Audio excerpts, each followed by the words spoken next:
Welcome to the Petersen's Bowhunting Podcast. All bow hunting, all the time.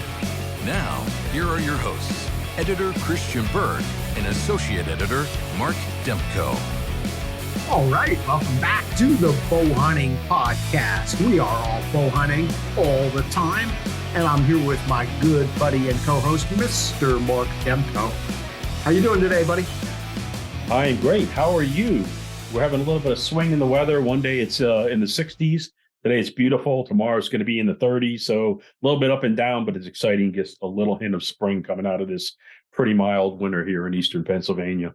I am doing great. I am loving that weather out there today. A little bit of sunshine to go with it. And I'm actually going to head out of doors here after we wrap this up for a little bit. I think I'm going to get the salt off my wife's vehicle. She'll be real happy when she comes home today. Absolutely. There's no doubt about it. So listen, hard to believe, but we still have one piece of content from the Archery trade show back in January that we haven't published yet. And that is going to be the subject of today's show. It's you with Mr. Todd Snader from Pure Archery Group, which is the parent company of a number of great brands in our industry, most notably Bowtech and Excalibur. And you guys spent some time talking about their 2023 lineups. Yeah, it was actually really exciting. You know, when the manufacturers go to the show, they're usually booked solid with meetings. But on the very last day, heading into the afternoon, I was able to carve some time out with him. He came over and talked a little bit about the new 2023 bow lineup for Bowtech, as well as the crossbows for Excalibur. It's a very exciting lineup from top to bottom. And I think the one thing you'll say with Excalibur, they tried to make a bow or a for Excalibur and for Bowtech. They try to make a bow and or crossbow for every archery hunter. So they have a great lineup this year. And I was glad that Todd was able to step away from his booth for a few minutes. Yeah, that's great. And, obviously they've got several new bows, which you probably discussed, but the one that, I had some personal experience with, I know you had the chance to shoot it at the show, is that Carbon One. And that is honestly a really nice shooting bow. Yeah, I was really excited to have a chance to shoot. You know, you and I are both left-handed, so you don't always have a chance to shoot all the bows at the ATA, but they did have that in a left-handed model. And I had talked to him about wanting to shoot what they thought was their best, smoothest shooting bow, and he handed me that. It was absolutely phenomenal. Yeah, and it's a good-looking bow. And, I had done a video, and actually, if people are interested, they can hop on our website or our YouTube channel and watch my video review of the Carbon One. But one of the things that I talked about there, and you're seeing it with a lot of the carbon bows nowadays, is even though it's a carbon riser, it's not necessarily the lightest bow on the market, and I think that the manufacturers are doing that on purpose, because while it's great that carbon is very lightweight and also does a great job of dampening noise and vibration. And of course, it's warm to the touch if you're out there shooting or hunting on a really cold day.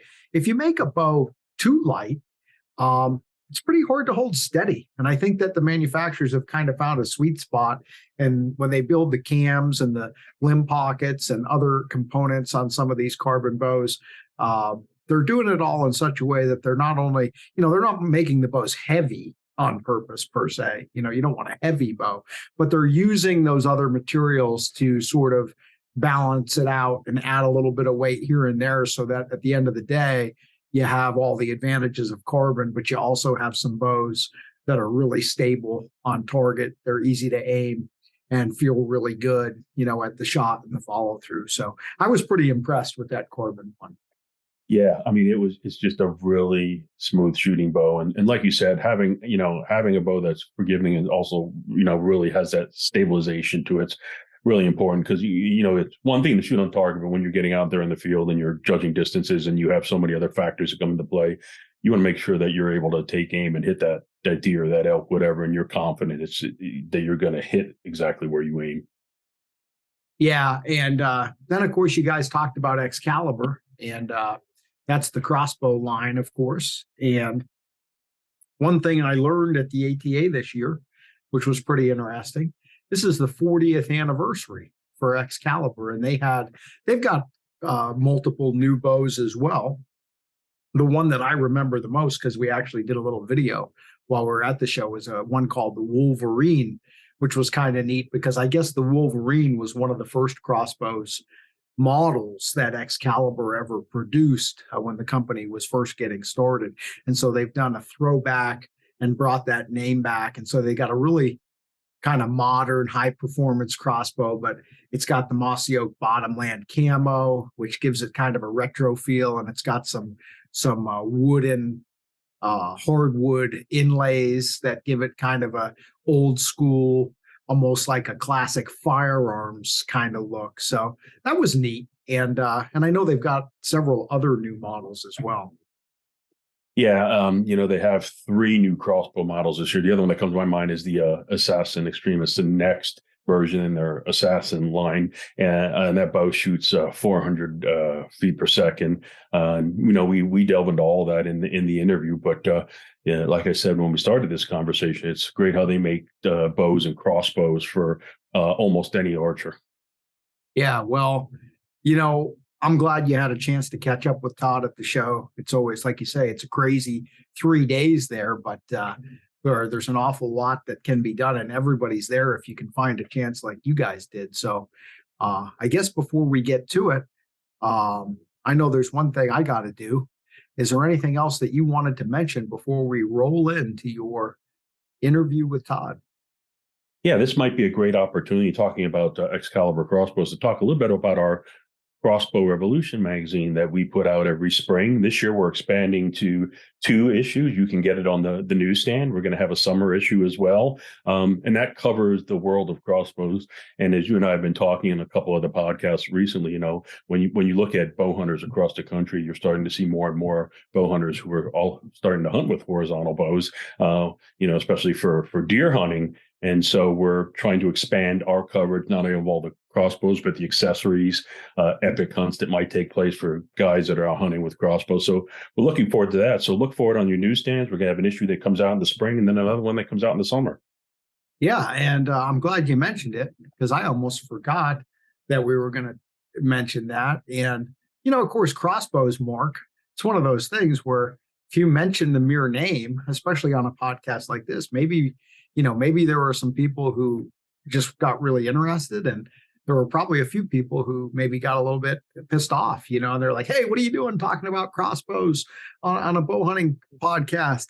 But it's interesting because you and I, of course, we work in the archery industry and we look at the trends and things. And actually, this is something that we're going to be addressing in the June issue of Petersen's Bowhunting. I don't think most people realize this, and I don't want to get too deep into the weeds today, but yeah. The data coming out of a lot of the biggest bow hunting states in the nation seems to indicate that the crossbow hunter may actually be the dominant participant in archery seasons in a lot of these states. And what I mean by that, maybe dominant isn't the best choice of word, but the numbers are showing that there may be more people participating in archery seasons now who are hitting a field with a crossbow than not only than a compound, but then all vertical bows put together. So, Mark, you're actually writing that story, and I'm excited to just see what you come up with. It's not really something where we're taking a side per se. We're not saying, it's good, bad, or ugly. We're just presenting this information because it's a fact of a change that's, been occurring for some time within our realm. And it seems like it's not slowing down. And if anything, the crossbow seems to be kind of solidifying its place as the weapon of choice for a lot of people. And again, probably opportunities for us to do quite a bit of follow-up with that after that article comes out. Maybe we can get into some deeper discussions here on the podcast as to, why is that happening? And what does it mean for the future of archery seasons and bow hunting and all that? But the numbers themselves are pretty fascinating. Absolutely. When you look at the the history of crossbows in the United States. You don't have a lot of states that have a really lengthy history. Ohio probably legalized crossbows and the earliest, but other states, they've just started to be worked into the archery seasons and things like that. But in just looking at a little bit of data from states like Pennsylvania and Wisconsin and some other states, you see that as more and more people start to use crossbows, starts to make up a larger percentage of, say, for example, the deer harvest every year. You're starting to see more and more deer are taken with crossbows than compounds. Certainly, we don't know what the future is, but it certainly gives a lot of great information and ideas for future discussion. Oh, absolutely. And you mentioned Pennsylvania, and obviously that's where we're based here at Petersen's Bowhunting, and so we both live here. And that was kind of the nugget of information that kind of got this whole, thought process started, is because, you had talked to somebody from the Game Commission here and found out that in the most recent season that they had the full data, I think it was 68% of all the deer that were taken during the archery seasons were harvested with crossbow. And it was like, wow, just sit back and like roll that around in your brain for a minute. Almost 7 out of every 10 archery deer that were taken that year in the Commonwealth of Pennsylvania were crossbow. Like, that was kind of a shock to me, and I think it's going to be a shock to a lot of people when they see that. That's where our world is going. And again, I'm not saying it's good, it's bad. I'm just saying, this is what the numbers are showing. And gosh, if we don't let people know about it, who's going to? This is what we're here for, and it's interesting to say the least. So thanks for bringing that up, Mark. Anything else before we transition folks into this interview? No, just excited for a chance to sit down with Todd, and hopefully everybody's going to enjoy this great overview of the new crossbows and the new bows that are coming from Pure Archery this year. We're excited. Well, with that, then, I will simply remind everyone that the Bowhunting Podcast is presented by Lancaster Archery Supply. For all your bowhunting needs, visit lancasterarchery.com. We've got the gear, we've got the knowledge, we've got the passion. And with that, enjoy Mr. Demko's interview with Todd Snader from Bowtech and Excalibur. So, hey, everybody, welcome to the Bowhunting Podcast. Super excited. We're on the last day of the Archery Trade Association show here in Indianapolis. Right next to me, I have Todd Snader. Nice to see you again. Todd, thanks so much for joining us. I know you're a busy man at this time of the year. Todd is with Excalibur Crossbows and Bowtech Bows. You have an exciting lineup for both. We're going to talk about those in a few minutes. But exciting year. I've known you for a number of years, and one of the first things I remember when I met you, when you were talking about your crossbow and your bow line, is the philosophy that the company has in developing those lines every year. And you can certainly correct me. It's something to the effect that you want to come out with a bow for almost every bow hunter and almost every crossbow hunter. So that's why you have several models in your lineup. So talk a little bit more about that as you're designing. It's about making a product that matters to a consumer, matters to a bow hunter, crossbow hunter, to make them more successful.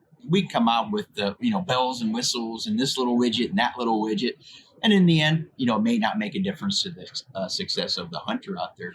So that's what we look at, is everything we do as far as every little feature is always to make that product better, and make the hunter more successful in the end. From easier tuning cam systems, or more maneuverable, more compact crossbows, or a little bit more speed.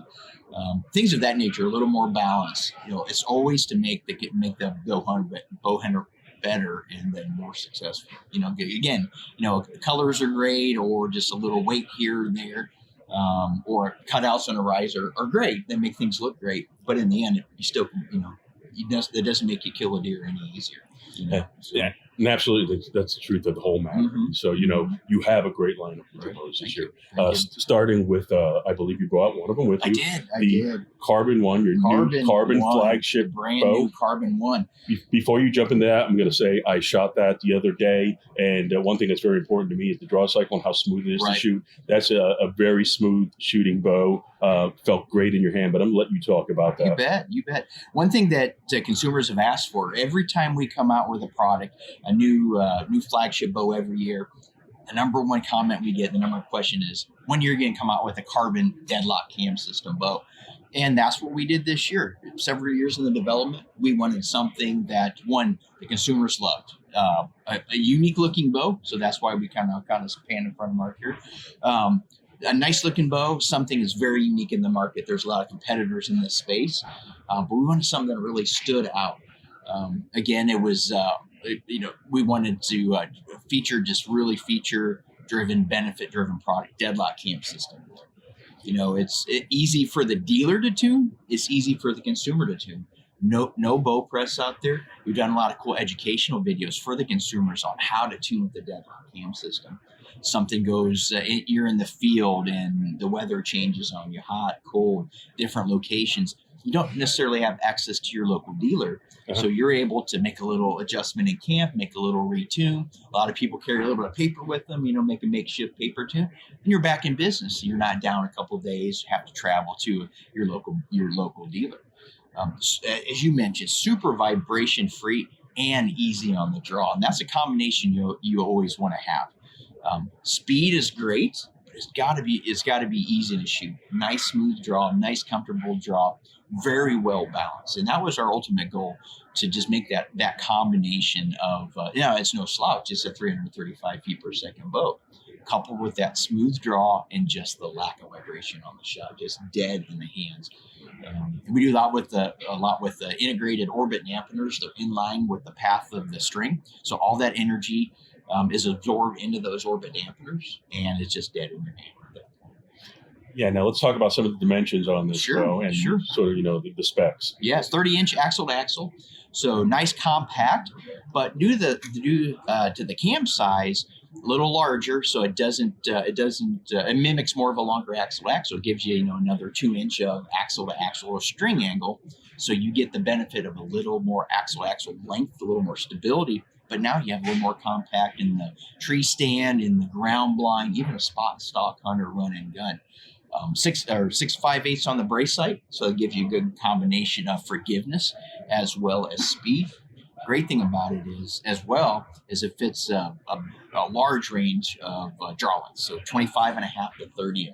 So if you're on the shorter end, it'll fit you. If you're on a little bit longer end, it'll fit you. So a greater range of archers can shoot that. And again, I mentioned the speed, 335 feet per second. So a lot of downrange, hard-hitting power with all the comfort that this bow. And in carbon itself is a great feature because cold weather conditions, we make a lot of aluminum bows, but those aluminum bows can get cold, especially those that hunt, sub-zero temperatures. Well, carbon is inherently a lot warmer to the touch, a lot more comfortable. Now, as we're talking about these bows, I should ask you, we're at the very beginning of the year here in January. When will these bows be available? Can you find them at your retailers? You can. Right now, we're shipping to the dealers. We've shipped some test bows, kind of some preview bows out there in the shop, so you can get into your local dealer, ask them to set it up for you, try it out. There's some on the shelf. Dealers ordered them out of the gate. 4 different colors, so they're stocking. I see a lot of range of orders through 4 different colors out there: olive drab, fly dark earth black, and then the smoke gray. So a lot of good options. Again, get in your local dealer. They're in there. You can try it out. If they don't have the color you want, they can order it, and we're turning orders pretty quick. So awesome, thanks. Well, that's certainly not the only bow you have. You have a number of other ones. If you want to talk about those, I know you have the SS34. SS34 and Bowtech. We're about a Bowtech for all. We want to have a pretty broad range of products to fit the individual archer. So you may not want a carbon bow, but you may want a little longer axle to axle, a little more stability, and still super smooth draw. So that's why we came out with the SS34. Last year, our big flagship was SR350 for speed. Now we came out with that just super smooth draw that somebody may not necessarily want all that speed. Now it's a 331 bow, so it's still fast. Oh, yeah. But if you're wearing heavy hunting clothes, you're in the stand, you want to be able to just grab that bow, nice fluid draw. And now the SR350s, it's got a smooth draw, but the SS34 is designed for that person just wants ultimate and smooth. Still has the speed, so you're not sacrificing a ton of speed. Now on the side of the little more compact side, we have the CP30, which was an extension of our CP28 line last year. which that bow is our most compact bow since back in the old days with the Tech 29 and the Mighty Mike back in the original days of Bowtech. So we, a lot of people asked, they love the CP28, but they wanted a little longer axle to axle as well in that same compact riser, really wide platform, super stable platform. So we came out with the CP30. It's a great bow for the Western hunter that wants that little longer axle to axle, more of a run and gun type, get in the brush, but still be ultra maneuverable. Yeah. And what's the weight on that one? Since it's designed sort of for, off the top of my head, I think it's right in that. It's in the sub 4. I think right at that 3.9 area. So yeah, and that's important too when you're looking at building your bow setup and things like that. So now, anything else you want to talk about as far as the bows? I think you have a couple other come out. So yep. That was it for the 2023 line. So we have a really comprehensive line from the super adjustable, the Amplify, the ultra versatile, but also on the target side, I should add for you target archers that are out there, the Reckoning Gen 2. So we've had the Reckoning for a few years, one of the most popular target bows out there. So we came out with the Reckoning Gen 2 this year for the target archer. Deadlock technology again, and that's one big valuable piece for target archers to be able to fine tune their bows, because when you're that little X-ray makes a difference. Inside out versus touching the line. We added a new feature that's called Time Lock. So similar to Deadlock, with Deadlock you're able to fine tune your string path left and right behind the arrow. With Time Lock, you're able to fine tune your cam position without a bow press. So weather changes, hot, cold, and that happens between tournaments. You're able to adjust that cable and change your cam position, and it actually mimics full range 3.5 turns on your cable. And again, without a bow press. Yeah, and I'm glad you brought that up because I'm sure a lot of your customers and your clients not only are bow hunters, but they also like to shoot target and competition archery. And that's getting bigger every year for target archery. Especially COVID made a big move, or had a lot of, or I shouldn't say force, but really spurred that interest in target archery. Yeah, and that's actually glad you brought that up. Did you see, like most of the industry, did you see more interest in your bows, more interest in bow hunting? We did.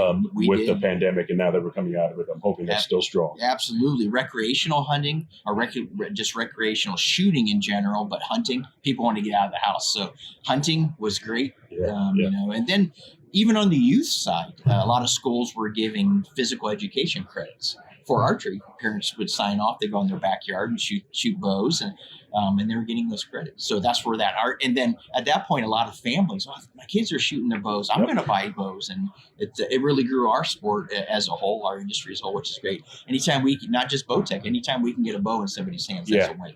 And that's obviously important for the future of the industry, the future of the sport, most important. Right. You have to get the young people involved, and certainly you've seen a lot of growth in that. And absolutely. The National Archery in the Schools program continues to grow. So there's a lot of great efforts. Yeah. And NASP, S3DA, a lot of those organizations are growing tremendously. And it's great to see. It's absolutely great to see. Now, let's shift gears just a little bit, and obviously, Excalibur has been around for a long time, but you actually have a special anniversary this year. Let's talk a little bit about how the company got started and how it's grown. Yeah, that was 1983 was the real inception of the company. So it's our 40th anniversary this year. The company's seen a lot of really industry changing technologies, where the recurve style crossbow, super simplistic, but super durable. Bill Trowbridge started this company in his pig barn. Some of our legacy users know the story there, but that's he wanted to come out with the crossbow that was just super durable, like we talked about, and that was in his pig barn there in Canada, and really grew the company through a lot of innovations there. First integrated cranking system in the stock. And the new crossbow we have this year really celebrates one of our most popular early crossbows, the Wolverine. Yep, and I'm going to pull that up right here. That's one of 3 new models that you have. Our first crossbow was actually the Relay. It was a wood stock, full piece, one piece limb all the way across. The Wolverine was our first entry into the riser style 2-piece limb. and one of our most popular crossbows ever. So that's why we brought this crossbow back as our limited edition. It's only available this year, but it's old history with new technology. Yeah, and obviously it looks like it's still pretty compact. And how fast does this bow shoot? That bow's a 360, so it's much faster than those older crossbows, much more narrow. So at full draw, it's a 20-inch axle or 20-inch tip to tip at full draw. So much more compact than that original relay was, and the original Wolverine. Some cool features on there. It has the wood grip inlays in the forearm and the grip. A cool gold trigger in it, so it really throws back to that original legacy crossbows we have. Yeah, and this looks like it's like was this a mossy oak pattern? Mossy oak bottomland. My personal favorite, pattern is the bottomland. It's making a big comeback. You see it across the industry. And we went with the bottomland because it's another throwback to the original bottomland back in the day. Just a great looking color, high performance crossbow, high end accessories, has our Overwatch scope on there, the Pro Flight arrows. So you're getting all the premium Excalibur accessories in our 40th anniversary crossbow. Again, it's a limited edition this year, so if you want one, you got to get to your local dealer. They're in there to try out. We've been shipping them as well. So you got to get one. They're only this year. Once this year is gone, they're gone. And it's sharp looking. And obviously, if you want a little bit of a nostalgia or a throwback crossbow, right there it is. Now, I'm assuming like all of your different crossbows that you make in your line that has the ceasefire technology, the safety elements, and things That's like that. That's a great point. The ceasefire technology, most crossbows up until our introduction of ceasefire technology had a kind of an arrow hold down in there, a lever that sensed the arrow, and you couldn't fire the crossbow without the arrow, which is a great safety feature on crossbows, and a lot of our previous models still have that. Ceasefire technology, well, I should back up. The only caveat to that is your arrow could actually slide forward a little bit and still engage that. With ceasefire technology, it works in conjunction with our Rhino knot, which has a little positive detent that engages the groove in that, and it locks it in place. But also, in it, again, is the safety system. So you can't, you pull the arrow out, it won't fire.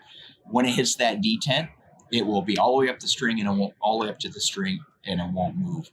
If you have the knock underneath of that detent and it doesn't engage the detent in the groove, it still won't fire. It has to be in that groove. So it's pretty foolproof in there.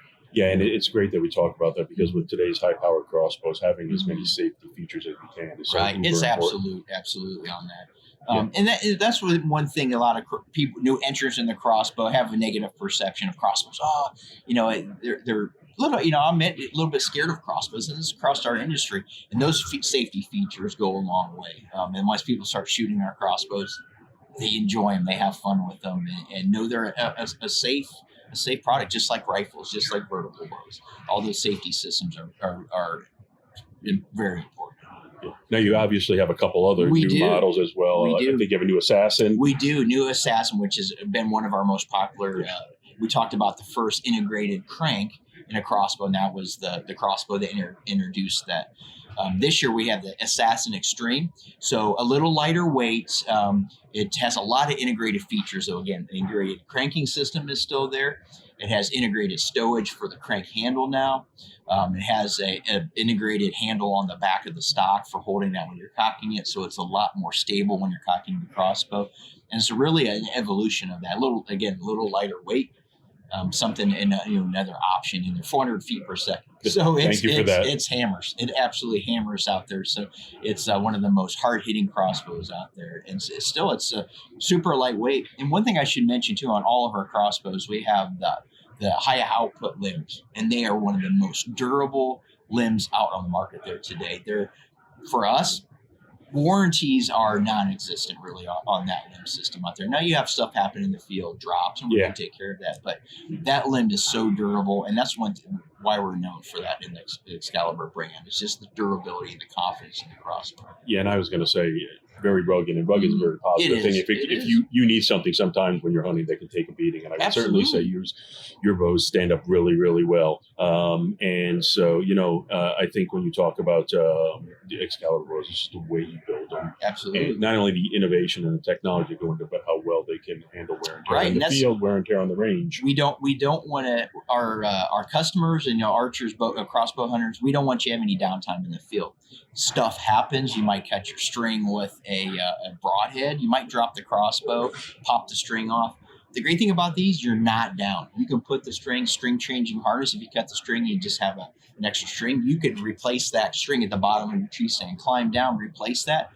Versus compound crossbows, you got a trip to your dealer.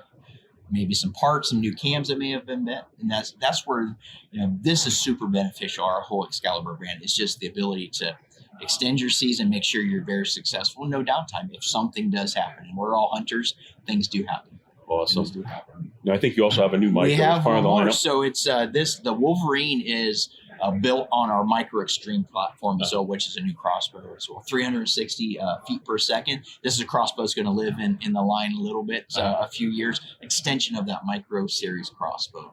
So super compact, same specs as the Wolverine, that 20-inch tip-to-tip full drop, 360 feet per second. That bow comes in right at that 6-pound mark, bare bow. So it's light, nice and lightweight. And that's one thing I pointed out. I actually hunted in Texas with it a few weeks ago and took a really nice buck there with it. And it was just super maneuverable, super lightweight.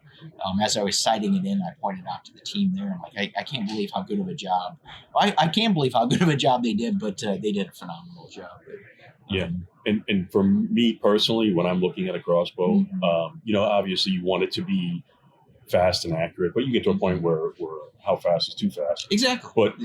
But to your point, you also want a bow that is lightweight, especially if you're doing spot and stalk, you're moving around, and compact. So great all around bow. Very excited. Anything else you wanted to touch on before we wrap up? No, I would say get in your local dealer. Both of these products are shipping. The crossbows are hitting the shops. We've been shipping for a few weeks. The dealer's been pre-ordering, which is great. Dealers have been very responsive on all the products. So they've been ordering to make sure that these are available to get in all of our customers' hands out there to try them out. And we're excited to get them in their hands. I know they'll be pleased and walk out the door with them. Well, awesome. Well, thank you so much for taking time. Thanks for having me. Very exciting. There you have it. Check out the new Bowtech bows and the new Excalibur crossbows. Visit the websites, and we'll see you next time on the Bowhunting Podcast. Thanks for downloading the Petersen's Bowhunting Podcast. All bowhunting, all the time. Pick up the latest issue of Petersen's Bowhunting magazine on your local newsstand, or connect with us online at bowhuntingmag.com.